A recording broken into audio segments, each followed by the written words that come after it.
నవరాత్రుల్లో మూడో రోజు అమ్మవారిని అన్నపూర్ణాదేవిగా పూజిస్తారు. ఈ విషయాల గురించి తెలుసుకుందాం. వీడియోలోకి వెళ్లే ముందు లైక్, షేర్ అండ్ సబ్స్క్రైబ్ చేయటం మాత్రం మర్చిపోకండి. అన్నపూర్ణాదేవి హిందూ సనాతన సంప్రదాయంలో ఆహారానికి, పోషణకు, సంతోషానికి అధిష్టాత్రి దేవత. అన్నపూర్ణ అనే పదానికి అర్థం అన్నం, ఆహారంతో నింపేవారు.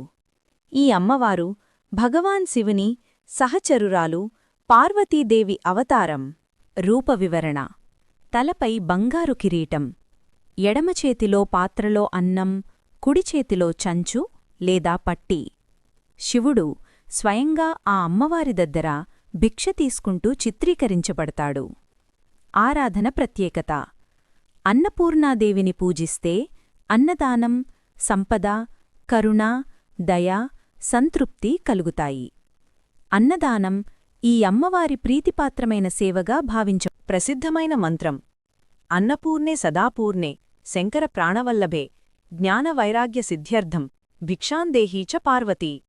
దీనితో జ్ఞానం, వైరాగ్యం, సంతృప్తి ప్రసాదిస్తారని నమ్మకం. ఆరాధన ప్రత్యేకత: అన్నపూర్ణాదేవిని పూజిస్తే అన్నదానం, సంపద, కరుణ, దయ, సంతృప్తి కలుగుతాయి.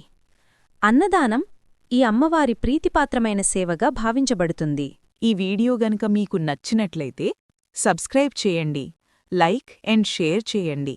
నా ఆశీర్వాదాలు మీకు ఎప్పుడూ ఉంటాయి.